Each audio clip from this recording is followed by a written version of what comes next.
আমাদের চারপাশে এমন কিছু মানুষ আছে যারা মিশে তো বন্ধুর মতন, কিন্তু তারা সেই বিষাক্ত সাপের মতন যারা সুযোগ পেলে বিষ উগড়ে দেয়। তোমার খারাপ সময়ে এমন চিন্তা দেখাবে মনে হবে তার থেকে আপন কেউ নেই, কিন্তু তোমার ভালো সময়ে সেই তোমার বড় শত্রু হয়ে দাঁড়ায়। তোমার খারাপ করার জন্য সে তার নিজের ভালো থাকার কথাটাই কিন্তু ভুলে যাবে। নমস্কার বন্ধুরা, আপনারা সবাই কেমন আছেন? আশা করছি আপনারা সবাই ভালো আছেন। আমরাও সবাই ভালো আছি, আপনাদের আশীর্বাদ ও ভালোবাসা। আমার বড়দের জানাই প্রণাম আর আমার ছোট ভাই বোনদের ভালোবাসা জানিয়ে আজকের ব্লগটা শুরু করলাম। তোমাদের সবার কাছে রিকোয়েস্ট রইল পুরো ভিডিওটা দেখার জন্য। যদি ভিডিও ভালো লাগে তাহলে প্লিজ আমাকে বলো, আর যদি কোনো ভুল ত্রুটি করে থাকি সেটাও আমাকে জানিও। আজ হলো শুক্রবার, এখন বাজে 6টা। এখন থেকে আমি আমার সারাদিনের কাজ বাজ শুরু করে দিয়েছি, আর আজকে ইচ্ছা আছে আমি আমার বেডরুমটা ডিপ ক্লিনিং করার পর থেকে তো উপর থেকে পরিষ্কার করে নিই, কিন্তু ঠিকভাবে পরিষ্কার করা হয়নি। তাই আজকে আমি ভেবেই নিয়েছি আজকে যত কাজই থাকুক না কেন আমি আজকে আমার রুমটার ডিপ ক্লিনিং করেই ছাড়ব। আমি প্রথমেই রান্না বসিয়ে দিয়ে চলে এসেছিলাম বাথরুমে জামা কাপড়গুলো ভিজিয়ে রাখার জন্য। জামা কাপড়গুলো ভিজিয়ে আবার রান্নার কিছু জোগাড় জানতে বাকি ছিল, সেইগুলো গুছিয়ে রেখে আবার চলে এসেছি বাথরুমে। তোমাদের কিন্তু আমি সবসময় বলি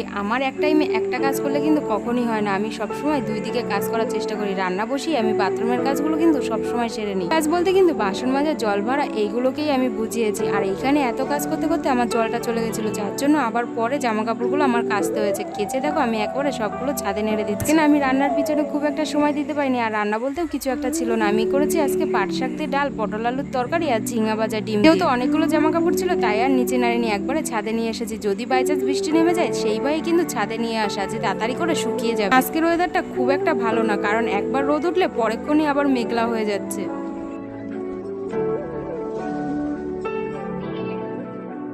তাদের জামা কাপড় নেড়ে আমি একেবারে আমাদের ঘরে চলে এসেছি, আর তোমাদের ডোডো বাবাকে ঘুম পড়িয়ে ওর ঠাকুমার ঘরে আমি ধুয়ে এসেছি। আর এখন দেখো সব বিছনাগাতে এক জায়গায় করে কাঁথা দিয়ে ঢেকে দিলাম। কাঁথাটা যেহেতু কাচতে হবে তাই কাঁথাটা দিয়েই ঢেকে দিয়েছি। তারপরে দেখো রুমটার পরিষ্কার করা শুরু করে দিয়েছি। তা দিয়ে একেবারে দেওয়াল জানলা সবকিছু কিন্তু আমি পরিষ্কার করে নিচ্ছি। আজকে যেহেতু বললাম একবারে ডিপ ক্লিনিং করবো, তাই কিন্তু আমি পাখা আলমারি সবকিছুই পরিষ্কার করবো আজকে। তাই দেখো পাখাটা পরিষ্কার করে নিচ্ছি। পাখাটা পরিষ্কার করা হয়ে গেলে তারপরে আলমারিটা পরিষ্কার করে নেবো। এটা কিন্তু আমি মুছি, কিন্তু যতদূর হাত পাই ততদূরই মোছা হয়, কিন্তু এই উপরটাই কিন্তু আর মোছা হয় না। যেহেতু আমি হাত পাই না এর উপরে আর মোছাও হয় না, তাই আজকে আমি শোকেসের উপর টুপর সবকিছু কিন্তু পরিষ্কার করে নেবো। পুতুলগুলোও নামিয়ে রাখলাম, এইগুলোকে আজকে কেচে দেবো। আমার কাজ করতে তো অনেকটা সময় লাগছে। তোমরা কি ভাবছো তোমাদের ডোডো বাবা কোথায়? ডোডো বাবা ঠিকই আছে, ওর আজকে একটা বন্ধু এসেছে তার সঙ্গে খেলা করছে, যার জন্য কিন্তু আমার কাজ করতে খুব একটা অসুবিধা হচ্ছে না। এইখানে দেখো আমার সবকিছু পরিষ্কার হয়ে গেছে, এবার ঘরটা ঝাড় দিয়ে ঘরটা মুছে নিলেই কিন্তু হয়ে যাবে।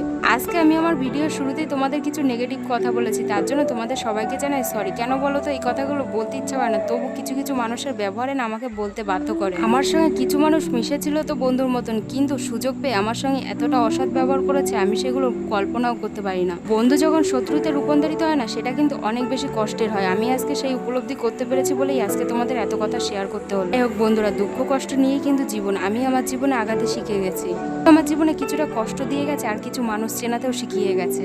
এখানে দেখো আমার ঘরটা কিন্তু পুরো মোছা হয়ে গেছে। বড় ঘরটা মোছার ইচ্ছা ছিল, কিন্তু আজকে মোছার আর সময় হবে না। আমাদের প্রথমেই কিন্তু বলেছিলাম যে ডোডো বাবা আজকে ওর বন্ধুর সঙ্গে খেলা করছে। এখানে দেখো আমি সোফার গদিটা ওদের দিয়ে দিয়েছি, ওরা ওটার উপরেই খেলাধুলা করছে। আমার ওইদিকে গ্যাসটার টেবিলটা মোছা বাকি ছিল, আমি সেটাই মুছে এখন আমি যাবো আবার পুতুলগুলো কাচতে। আমাদের তাতান চলে গেছিল বাড়িতে, আর আমি এখন তোমাদের ডোডো বাবার সঙ্গে বসে বসে খেলা করবো। 6টার সময় জল আসলে একেবারে তোমাদের ডোডো বাবাকে নিয়ে স্নান করতে চলে যাবো, তখনই পুতুলগুলো কেচে নেবো। তুমি ভরবো না, গুছাও গুছাও শীঘ্র গুছাও। আমি পরে গুছাবো, আগে তুমি গুছাও। ওরে বাবা কত শক্তি ডোডো, দেখো তো।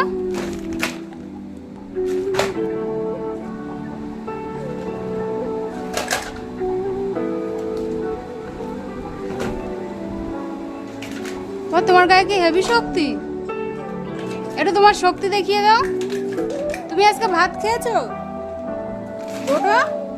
তুমি আজকে ভাত খেয়েছো? যা, ডোডো আজকে ভাত খায়নি, তাহলে ওর শক্তি হবে কি করে? না তোমার শক্তি নেই, তুমি ভাত খাওনি। আমার জন্য ছোট্ট একটা পার্সেল আসলো। এর মধ্যে আমি কি অর্ডার দিয়েছিলাম বলো তো? এর মধ্যে দিয়েছিলাম আমি 2টো কাচের গ্লাস। তো এখন আমি তোমাদের আনবক্সিং করে তো দেখাতে চাইছি না, এটা আমার ইচ্ছা আছে একটা আনবক্সিং ভিডিও করব, তো এর জন্য এটা রেখে দিচ্ছি। আনবক্সিং ভিডিও করার পর আমি তোমাদের দেখাবো ওখানে কী কাচের গ্লাস অর্ডার দিয়েছি।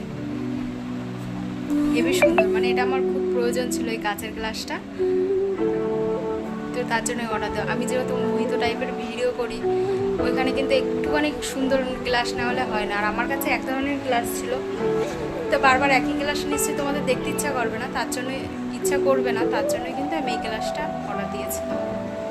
আর তোমাদের এইভাবে সাপোর্ট ভালোবাসা যদি আমি পেয়ে থাকি, ইচ্ছা আছে আরও অনেক কিছু করার। তো প্লিজ সবাই আমার পাশে থেকো। আর যেটুখানি ভালোবাসা দিচ্ছ তার জন্য তোমাদের আমি জানাই অনেক অনেক ধন্যবাদ। সত্যি আমি ভাবতে পারিনি যে তোমরা এত তাড়াতাড়ি আমাকে এত ভালোবাসা দেবে। অনেক কথা বলে ফেললাম, আর পরে দেখা হচ্ছে।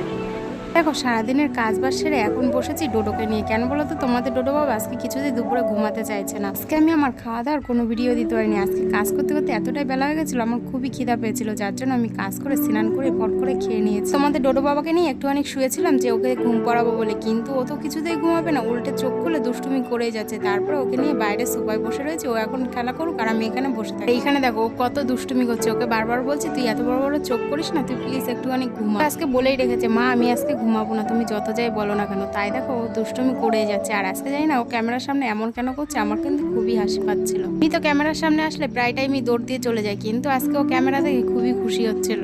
সত্যি বলতে এত কাজ করতে পেরেছি কি করে বলো তো, আজকে দাদাভাই বাড়ি ছিল তাই কিন্তু এত কাজ আমি করতে পেরেছি। দাদাভাই থাকলে আমার কিন্তু ঘরের অনেকটা কাজে হেল্প। যেহেতু দাদাকে বললে দাদা প্রায় টাইম ডোডোকে রেখে দেয়, তাই কিন্তু আমি ঘরের কাজ একা একা নিজের মতন করে নিতে পারি। আজকে আবার দাদা বিকালবেলায় তোমাদের ডোডো বাবাকে পার্কে নিয়ে গেছে, সেহেতু আমি ঘরের কাজগুলো আস্তে আস্তে গুছিয়ে নিচ্ছি। প্রথমে জামা কাপড়গুলো ছাদের থেকে নিয়ে এসে গুলো গুছিয়ে আমাদের ঘরটা ঝাড় দিয়ে নিয়েছি। আর আমাদের উঠোনে না বেশিরভাগটাই রাবিশ ফেলা, তার জন্য না ঝাড় দেওয়া যায়। আমি কিন্তু ঘর ঝাড় দেওয়ার সময় সামনেটা সবসময় এই ঝাড়ু দিয়েই পরিষ্কার করে নিই। আজকে কিন্তু বিকালের মধ্যে আমার সমস্ত কাজ হয়ে গেছে। যেহেতু দাদা ডোডো বাবাকে নিয়ে পার্কে গেছে, তাই কিন্তু সমস্ত কাজ আমি করে নিতে পেরেছি। নাহলে অন্যদিন ডোডোকে পার্কের থেকে ঘুরিয়ে তারপরে ওকে একটু কার্টুন চালিয়ে দিয়ে আমি ঘরের সমস্ত কাজ গুছিয়ে নিই। যদি আমার এই ছোট্ট ব্লগটা ভালো লেগে থাকে তাহলে প্লিজ পাশে দেখো, প্লিজ লাইক শেয়ার সাবস্ক্রাইব।